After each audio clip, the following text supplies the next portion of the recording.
Hi, I'm Lisa from Pride Road Architects, and today I'm going to talk about what the stages are of a house extension step by step.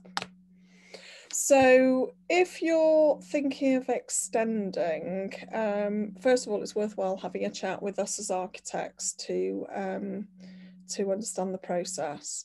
We, in our workshop, we help you identify what all the options are, so that then you can understand the cost of it, understand the value of it, and see if there's any neighbour objections. So it helps you kind of take a objective view of what you want to do. So we can help you if you're thinking of buying a house, or we can help you if you're in the house and thinking of extending. I mean, what you might find, if you've been in a house for 20 years, you might have a really fixed idea of what you want to do. So we can help you just be a little bit more objective, take an overview, look at your needs and your future needs, and then kind of work out what's best to do. Some things when you're extending are going to be more cost effective. So a single story extension to the side is going to be much cheaper than a wraparound, because with a wraparound you have got to hold up the rear corner of the house.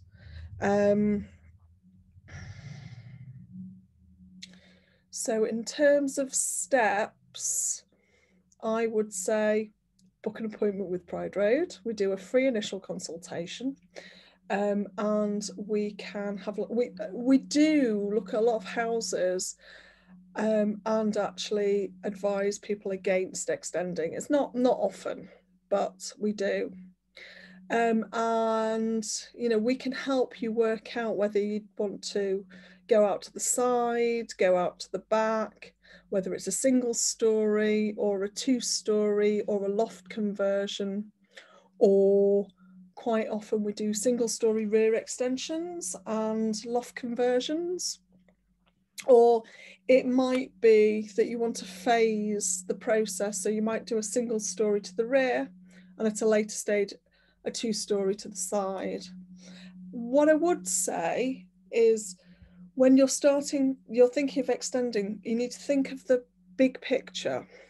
So whether that's a master plan, what do you want to do in the long term? Do you want to do a 2-story extension to the side, but in the short term just a single story extension? Because we need to plan for the 2-story and then phase it. So you just do the single story in the first go.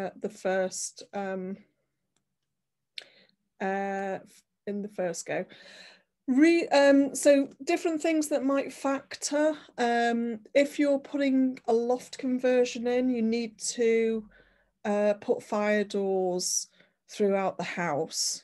So if you're thinking of, say, doing a whole open plan ground floor, then if you then go and put a loft conversion in, you need to